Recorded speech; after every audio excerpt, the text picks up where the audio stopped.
la vérité perturbe, elle dérange, elle remet en cause. Alors on préfère vivre dans un monde d'illusions. Et il faut dire que jusqu'à aujourd'hui, ce processus existe encore chez les Juifs comme chez les Goïms. Imaginez un seul instant que l'Europe, en 1933, après la conquête de la Tchécoslovaquie, aurait intervenu. Elle aurait complètement descendu, massacré.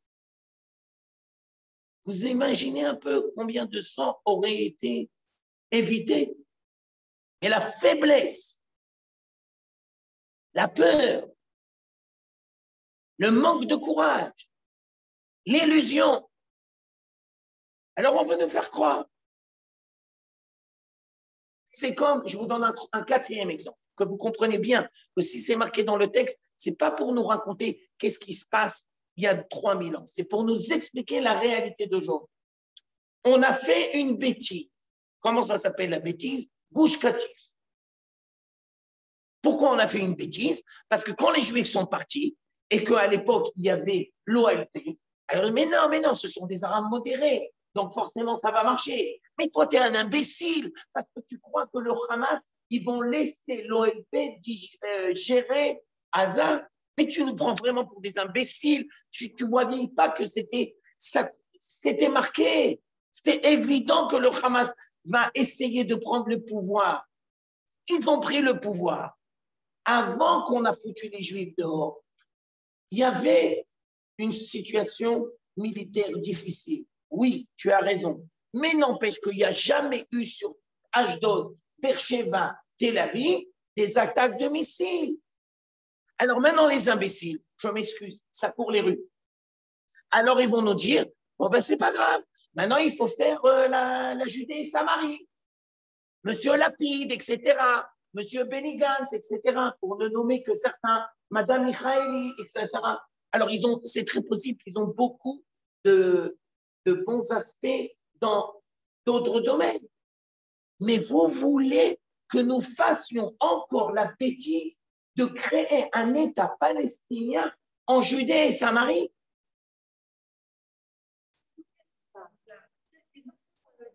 C'est pas voulu, c'est la bêtise humaine qui se cache la vérité et qui ne veut pas assumer les conséquences. Alors, c'est ce que je vous explique. La Bible correctement, on est censé tirer les leçons. Vous comprenez? Je vous ai donné ces exemples pour que vous montrez bien l'actualité des versets que nous voyons aujourd'hui. On n'est pas obligé de cautionner la bêtise. C'est marqué nulle part. Et on est appelé à prendre nos responsabilités. Alors, quand tu vas dans les urnes, tu dois faire très attention. Tu ne dois pas répéter bêtement ce qu'on te dit dans les nouvelles, parce que les nouvelles, c'est du matraquage. Ils nous prennent pour des imbéciles. Est-ce que vous avez vu, un temps soit peu, une seule fois, que l'on va voir les gens de gauche ou de droite, je m'en fous, et on va leur poser des questions difficiles, percutantes. Monsieur Benjamin Netanyahu, nous sommes depuis plusieurs mois dans le coronavirus. Comment vous envisagez un plan économique pour arranger la situation? Monsieur Lapide, comment vous arrangez, qu'est-ce que vous nous proposez? Vous avez entendu un temps soit peu que quelqu'un nous a proposé un programme? Ça veut dire, tu prends les gens pour des imbéciles et tout le monde cautionne et entre-temps, on te fait du matraquage. Monsieur Lapide, quelles sont les conclusions que vous tirez du Gush Katif? Quelqu'un a osé lui poser cette question? Tout le monde fait semblant, tout le monde joue le jeu. Possible.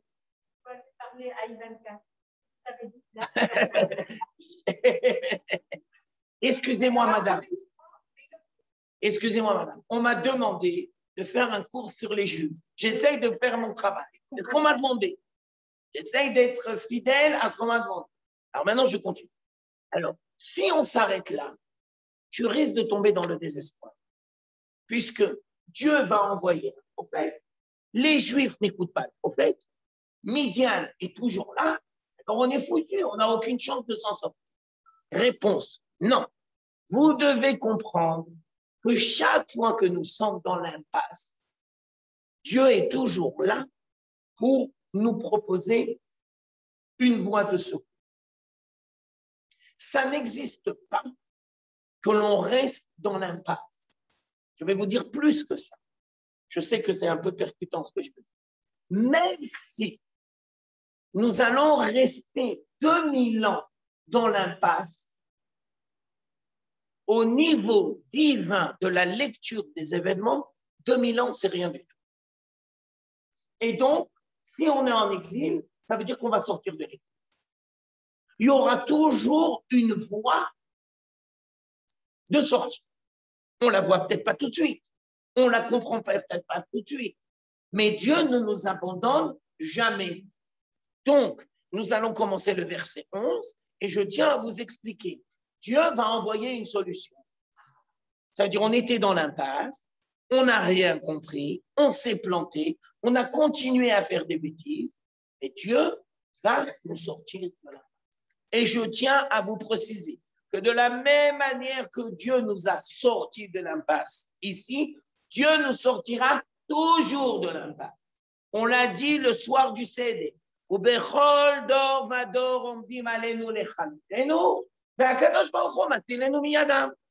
le soir du Seder, ce n'est pas pour se rappeler un événement il y a 3000 ans. C'est pour comprendre un principe. Le principe, je le redis, quand le peuple d'Israël s'embarque dans une voie sans issue et qu'il est persuadé qu'il est sur la voie, Dieu lui donnera toujours la possibilité de s'embarquer. Nous, on abandonne Dieu. Dieu ne nous abandonne pas. Mais il faudrait le dire, il faudrait l'expliquer, il faudrait s'en imprégner. Ça veut dire la même idée sous une autre forme.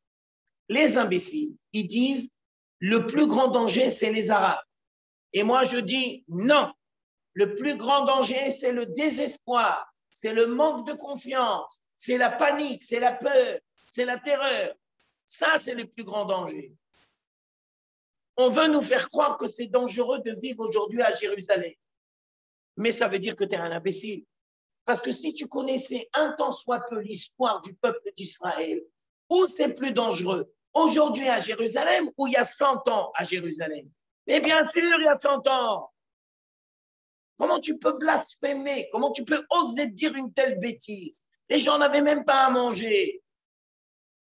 Mais comme les gens ne connaissent pas leur histoire, alors ils ont une vue très simpliste des événements. Je vous lis et je vous dis. ויבוא מלאך אדוני, וישב תחת האלה אשר בעופרה, אשר ליואש, אבי העזרי, וגדעון בנו חובט חיטים בגת, להניס מפני מדיין. וירא אליו מלאך אדוני, ויאמר אליו, אדוני עמך גיבור החיל. ויאמר אליו גדעון, בי, אדוני, ויש אדוני עמנו, ולמה מצאתנו כל זאת?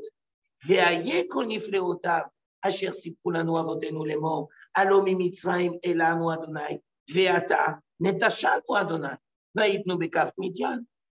ויפן אליו אדוני, ויאמר, לך בכוחך זה, והושעת את ישראל מכף.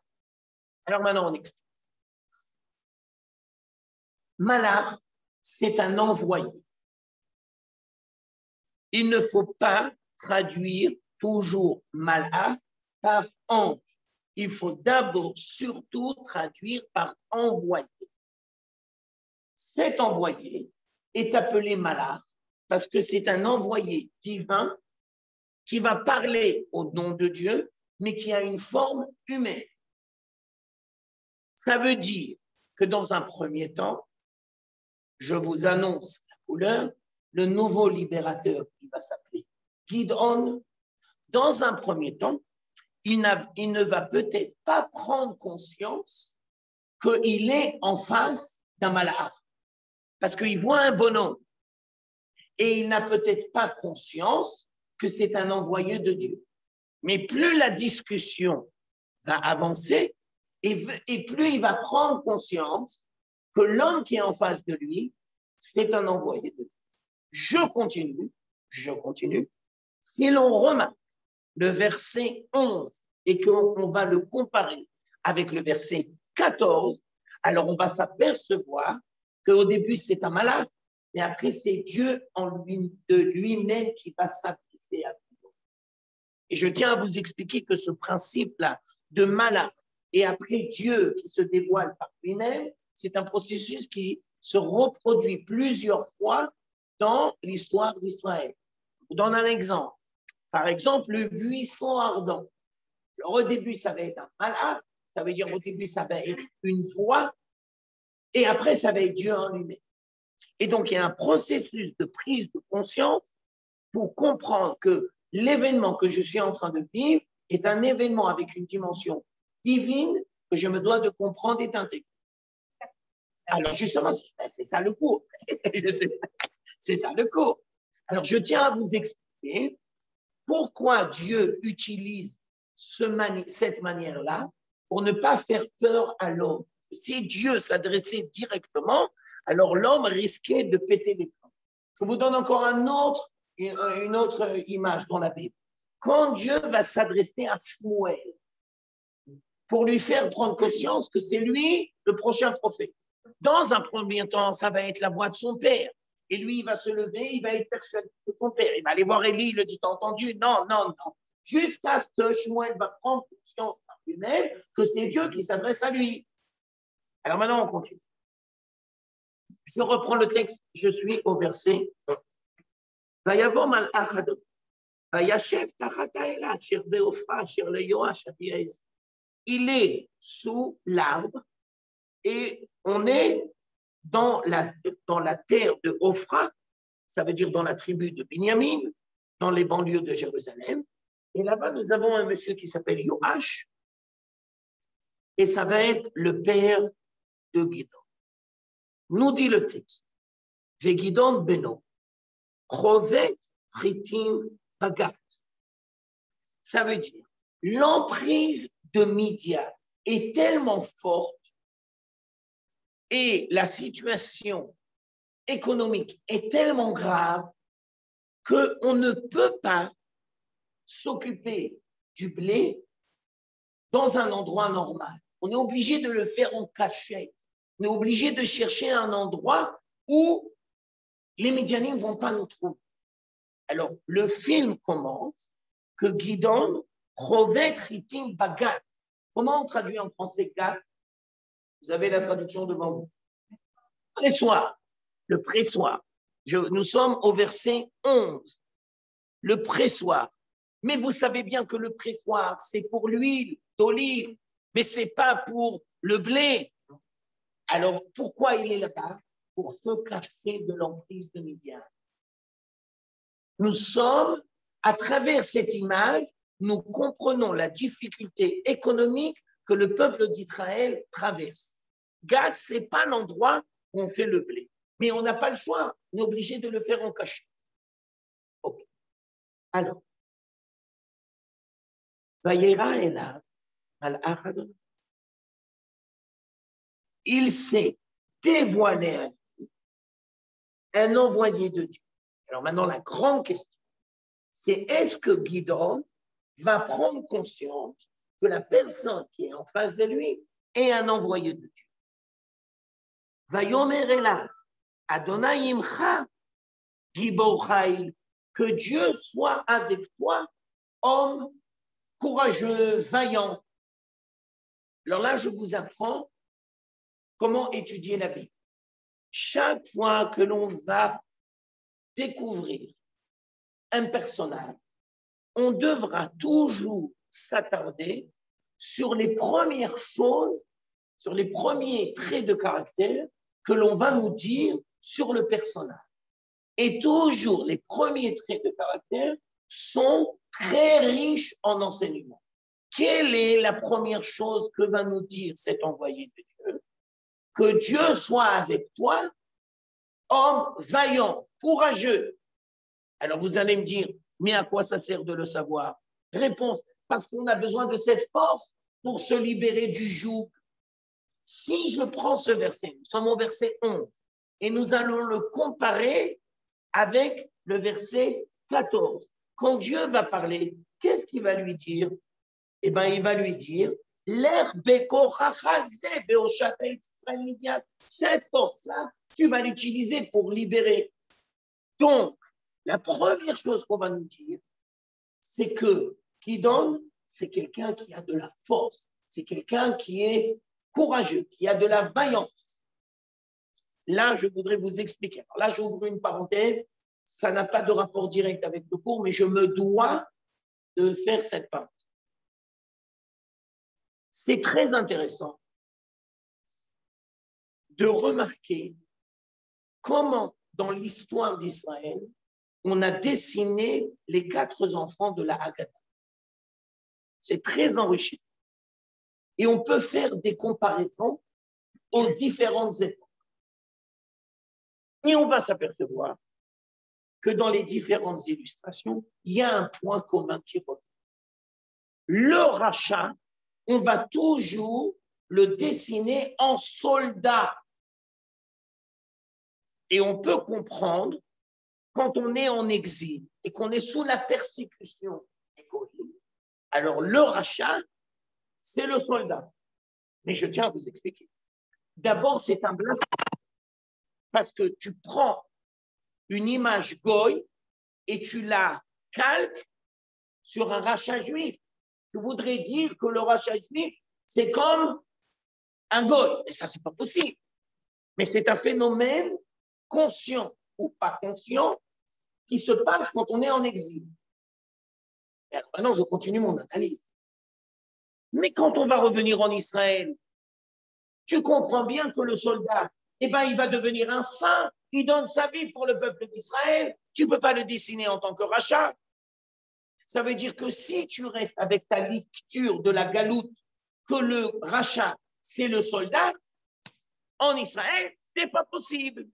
Ça veut dire qu'en Israël, on doit bien sûr voir d'un bon œil les gens qui sont forts physiquement. Et on doit encourager les jeunes à être forts physiquement. On ne doit pas créer des nouilles et des peureux. Ça, c'était pour l'exil. Ça, c'était le juif en exil. La même analyse encore plus profonde.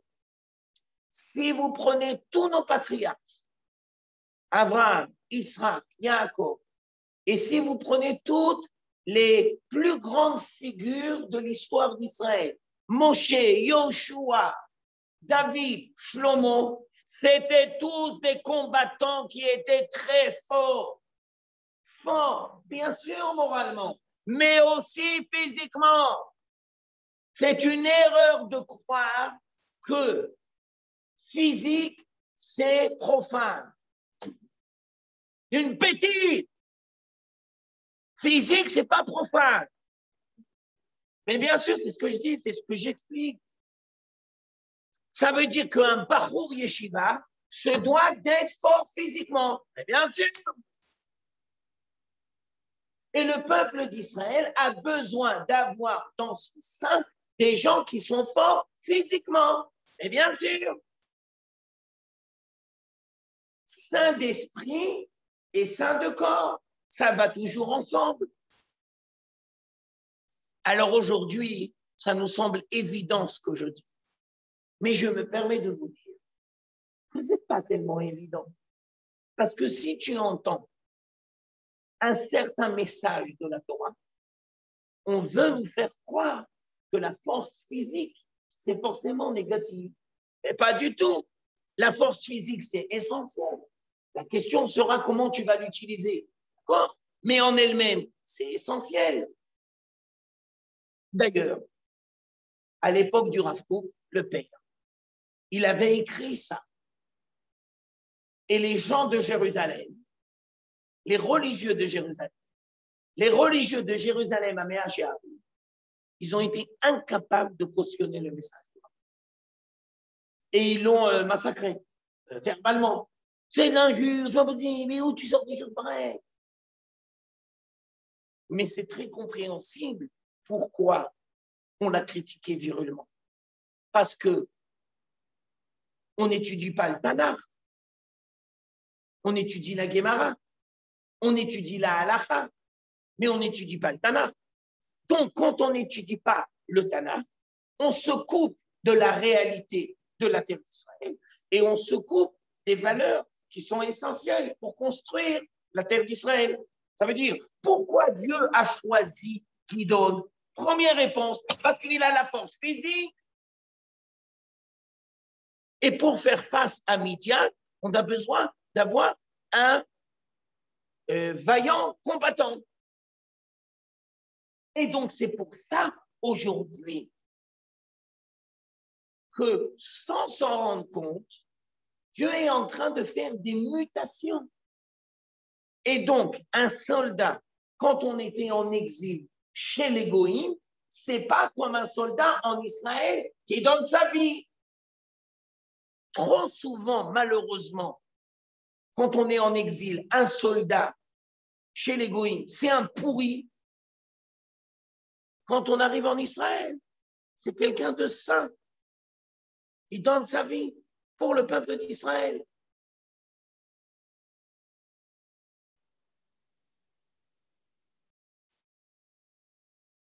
Vous connaissez forcément la Mishnah dans Pirkei Avot. Ezeu Gibor, Akovesh et Itzrou. Alors, les gens qui ne connaissent pas la Bible et qui connaissent uniquement les Pirkei Avot, quand on va leur poser la question Ezeu Gibor, ils vont toujours dire Akovesh et Itzrou. Ça veut dire au niveau moral. Mais ces gens-là ne prennent pas le temps de nous expliquer que dans la Bible, Ezeu Gibor, c'est quelqu'un qui est vaillant et courageux. Quand on est dans Pirkei Avot, on veut nous expliquer la dimension morale de la vaillance. Et bien sûr, mais ça ne veut pas dire que la force en elle-même n'a pas une vertu, une valeur. Je tiens à vous expliquer. Je continue. On doit comprendre toujours que la force matérielle se divise toujours en deux parties. La force matérielle se divise toujours en deux parties. L'audace, le courage et la force physique. Et vous devez comprendre que ça ne commencera jamais de la force physique, ça commencera toujours de l'audace et du courage.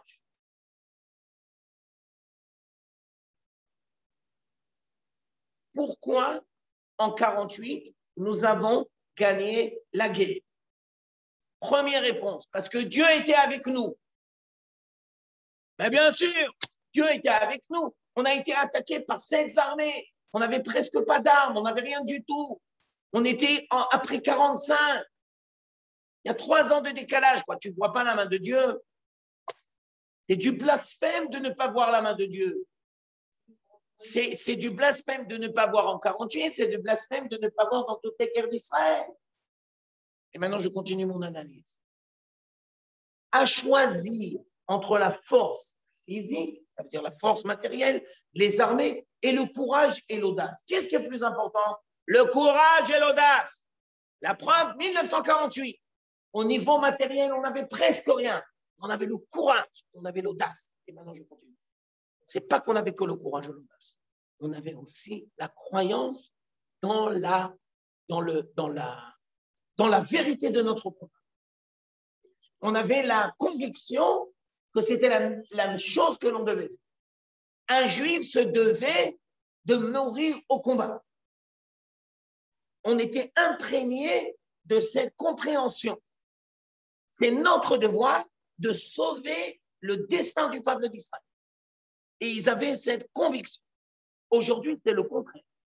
Ça veut dire aujourd'hui, on a la force physique, mais on n'a pas l'audace, on n'a pas le courage, et pire que ça, on n'est pas convaincu que c'est légitime notre combat. Tu prends tous les grands officiers de l'armée d'Israël, ils sont persuadés qu'on n'a rien à foutre en Judée et Samarie. Ça veut dire qu'on a la meilleure armée au niveau des forces matérielles, les tanks, les avions, les missiles. Mais au niveau de la conception, de la conviction, de la compréhension, de la légitimité du combat, alors maintenant je continue. Quand il va lui dire Hashem imcha gibor chai, qu'est-ce qu'il veut dire? Il veut dire la force physique, ou il veut dire aussi le courage, l'audace et la compréhension de la légitimité du combat? Réponse, tous. Comprenez? Je vais vous expliquer parce que après je vais vous le montrer dans le texte. Vous ne devez pas traduire le mot gibor chai uniquement par force, vaillante, force physique. Non, vous devez comprendre que ça comprend l'audace et le courage. Et ça comprend aussi la légitimité du combat. Alors maintenant, je continue. Yud Gimel, verset 30. Vayomer elav Gidon. Dis, Adoni, mais pourquoi tu viens vers moi? Ça veut dire, deuxième trait de caractère, la modestie, l'humilité. Ça veut dire, vous devez comprendre, ça c'est très important. En hébreu, ça s'appelle Aoz ve'anava. Malheureusement, on veut nous faire croire que Oz, qui veut dire la force et la puissance, c'est le contraire de l'humilité. Et moi, j'essaye de vous expliquer que chez le peuple d'Israël, Oz ve'anava vont toujours ensemble. Comment savoir si c'est une belle force physique qui sera source de bénédiction si elle est accompagnée d'humilité? Et je continue. Oh, c'est la force, la puissance. Et anava, la modestie. Et maintenant, je continue. Et comment savoir si c'est de la bonne modestie ou si c'est de la mauvaise modestie? Réponse. La bonne modestie engendre le courage et l'audace. À Oz ve'anava. Dans la prière, on dit à Oz ve'anava les chaya olamim. Je les donne à Dieu en cadeau. Ça veut dire que les chachamim nous disent que Oz ve'anava devront toujours aller ensemble. Le vrai défi d'un soldat, c'est pas qu'il est vaillant, c'est qu'il se rappelle que c'est Dieu qui donne les forces. C'est très important d'être vaillant. C'est très important d'avoir le courage et l'audace. C'est très important de ne pas avoir peur. Mais il faut toujours se rappeler que c'est Dieu qui donne les forces. Je vous donne une illustration que vous comprenez bien. À l'époque où le fils du Rav Kook vivait encore, le Rav Tzioda, alors à Yom Ha'atzmaut, il y avait des défilés militaires. Et il faisait très attention d'y y aller et d'y participer avec ses élèves. Alors beaucoup de gens, on est là. C'est pas, ça se fait pas. C'est pas religieux, c'est laïque. C'est une mentalité d'exil. C'est une mauvaise lecture de la Bible. C'est une incompréhension de la Bible. On se doit d'être courageux, on se doit d'être vaillant, on se doit d'avoir l'audace. Il faut rappeler, et c'est Dieu qui nous donne les forces.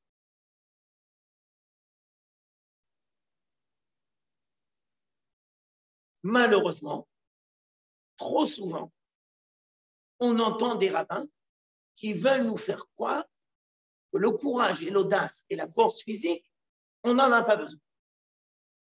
On n'a pas besoin d'aller à l'armée. On se débrouille très bien. On n'a pas besoin d'aller à l'armée. On s'est débrouillé très bien pendant 2000 ans. C'est de la bêtise. C'est du blasphème. On ne s'est pas débrouillé pendant 2000 ans. On nous a tués.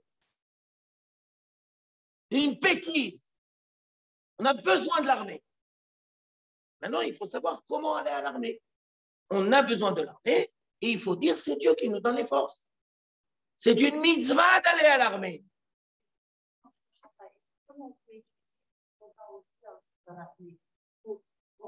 organiser tout ça?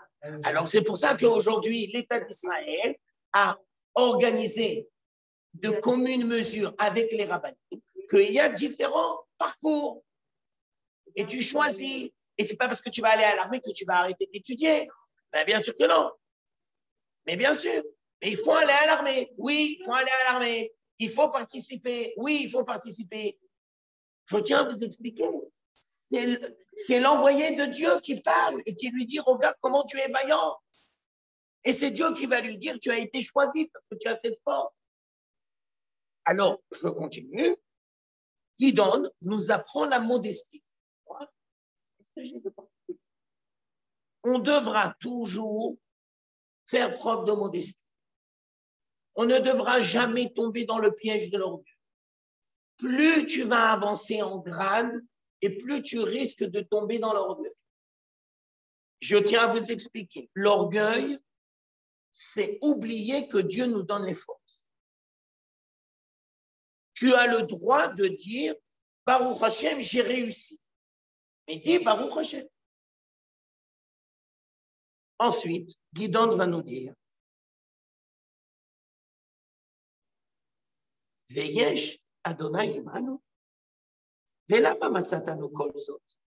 Ve'aye kol nifleotav asher sipru lanu avotenu lemor. Alo mimitzrayim elanu Adonai. Ve'ata netashanu Adonai. Va'idnu bekaf midyan. Quand on lit le texte de manière simpliste, on a l'impression que Gidon va dire du blasphème. Dieu nous a abandonnés, mais où il est, il nous a fait sortir d'Égypte, mais maintenant, il n'est pas là. Alors, bien entendu, cette compréhension n'est pas possible, parce que tout de suite après, au verset 14, Dieu va lui dire, eh ben, c'est toi qui as été choisi. Alors, c'est pas possible qu'il va blasphémer, et Dieu va lui dire, ben, c'est toi qui as été choisi pour libérer la peuple d'Israël. Alors maintenant, on explique. Deux dimensions. D'abord, première dimension. Un être juif se doit de vivre au diapason de la collectivité. Et un être juif se doit de souffrir les souffrances de la communauté, de la collectivité. Alors, quand Gidon parle, il exprime sa souffrance. Ça me fait mal de voir que le peuple d'Israël est dans la poisse.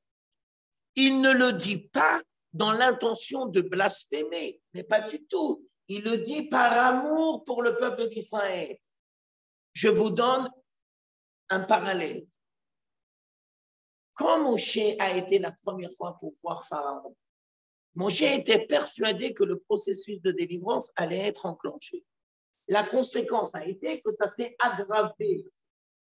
Alors Moshe a été voir Dieu et dit, mais c'est pas possible, regarde qu'est-ce qui se passe. Mais pourquoi tu leur fais tellement de mal? Alors c'est vrai que dans le Midrash, certains commentateurs ont dit, non, Moshe, c'est une défaillance. Tu ne peux pas parler comme ça. Mais je vous propose une autre lecture. Rabbeinu Hananel, c'était un grand sage qui a vécu en Tunisie, il y a déjà 2000 ans. Il a dit, mais non. Moshe, il parle par amour du peuple d'Israël. Il n'a pas l'intention de blasphémer, mais il a l'intention de dire à Dieu, mais regarde, c'est pas possible. Qu'est-ce qui va se passer avec le peuple d'Israël? Alors, je vous explique. De la même manière que Moshe a eu l'amour du peuple d'Israël, et donc il a parlé et il a exprimé la souffrance, Gidon, c'est la même chose. Deuxième dimension. Gidon a l'intention de dire, si Dieu nous a fait sortir d'Égypte, entre parenthèses, et qu'on n'avait aucun mérite, alors peut-être aujourd'hui aussi, il peut nous faire sortir. Il peut nous faire sortir, nous libérer de nous. Ça veut dire, de la même manière que Dieu aime le peuple d'Israël sans condition. Et la preuve, c'est qu'il nous a fait sortir d'Égypte. Alors peut-être aujourd'hui la même chose. Et il peut nous faire sortir de l'oppression de Midian. Alors Dieu va lui dire, je te remercie, c'est exactement ça que tu as dit. Ça veut dire, si tu es capable d'avoir un attachement pour le peuple d'Israël inconditionnel, et de dire, de la même manière que tu nous as fait sortir d'Égypte, alors peut-être aujourd'hui, Dieu, tu peux nous faire sortir de l'oppression de Midian. Je vous explique. Parce que Gideon voulait dire, il n'y a que toi qui peux nous libérer de l'oppression. Alors on a besoin de toi. Ne vois pas dans les paroles de Gideon un blasphème, mais au contraire, vois l'adhésion de Gideon à Dieu de manière inconditionnelle. Dieu fait nous sortir. Il n'y a que toi qui peux nous faire sortir de notre place. On a besoin de toi. On ne peut pas sans toi. Alors Dieu va lui dire, c'est ça que j'avais envie d'entendre. Je te remercie. Et donc, Dieu a choisi Gideon. Récapitulons tout ce que nous avons vu aujourd'hui. Je vais résumer à 3 points. Premier point, le peuple d'Israël s'est embarqué dans une voie sans issue et ne comprend pas qu'il s'est embarqué dans une voie sans issue. Même le prophète est venu, mais en fin de compte, ça n'a rien changé. Deuxième point, Dieu n'abandonnera jamais le peuple d'Israël et donc il va choisir un libérateur. Il y a toujours une voie de secours. Dans secours, le secours, c'est Gideon.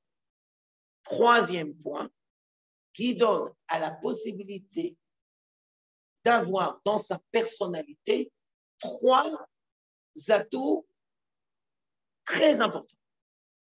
La force et le courage, la modestie, l'amour inconditionnel pour le peuple d'Israël. Et bien voilà, c'est ça les conditions pour choisir un dirigeant. Comment on doit choisir un dirigeant? Le courage et l'audace, la modestie et l'amour inconditionnel du peuple d'Israël. S'il y a ça, tu peux être dirigeant. Tu n'as pas ça? Dégage. Dégage. Dégage.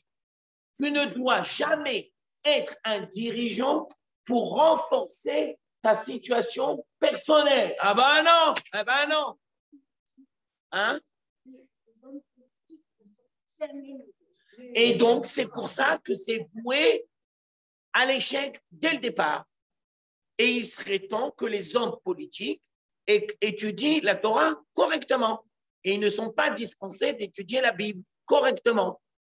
Pas parce que tu es un homme politique que tu es dispensé d'étudier. Alors maintenant, c'est ça que je veux. Alors, excusez-moi, madame, je n'ai pas entendu. Alors maintenant, je reprends ce que vous dites.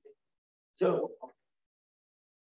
Quand il a entendu les paroles de l'envoyé, il s'est imprégné de la personne qui avait en face de lui. Et il a compris par lui-même que ça ne pouvait être qu'un envoyé de Dieu. Je vous donne un exemple parallèle. Comment le prophète peut comprendre que c'est Dieu qui parle à lui et ce n'est pas une hallucination? Réponse. Au début, peut-être. Mais plus il y a la prophétie, et plus le prophète, il comprend par contre. Alors, je vous donne un exemple parallèle. Et faites attention, c'est une question piège. Abraham et Sarah, quand ils ont vu 3 personnes, c'était des anges ou des êtres humains? Qu'est-ce que vous dites? Des êtres humains. Je vous remercie, parce que les imbéciles, ils disent que c'est des anges. C'est des êtres humains. Alors maintenant, je continue. À partir de quel moment Abraham il a compris que ce n'est pas des êtres humains normaux? Réponse. C'est comme ça qu'on apprend aux enfants à 5. Quand ils vont lui dire, attends, ton épouse Sarah, ouais. Mais attends, mais c'est des étrangers. Mais d'où ils savent que ma femme, elle est là et qu'elle s'appelle Sarah?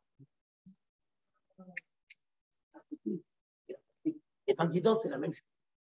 Et maintenant, je continue. Quand Dieu va s'adresser à lui directement, alors, quand on arrive au verset 14, il n'a plus de doute. Quand on est au verset 11, il a encore des doutes. Mais au verset 14, ça y est, c'est sûr, c'est Dieu qui va s'adresser à lui. Vous comprenez le truc? Il y a un processus. Le Tanakh ne va pas rentrer dans les détails de ce processus interne. Mais moi, je me suis permis de vous attirer votre attention et de vous expliquer qu'il y a une prise de conscience. Ça veut dire que la prise de conscience, elle est double. C'est une prise de conscience que c'est Dieu qui parle. 2, c'est une prise de conscience que maintenant, il a un rôle à jouer et qu'il va devoir assumer, il va devoir changer, il va devoir passer à l'action. ne peut pas continuer comme si de rien n'était. C'est exactement comme Moshe dans le buisson ardent. Vous comprenez?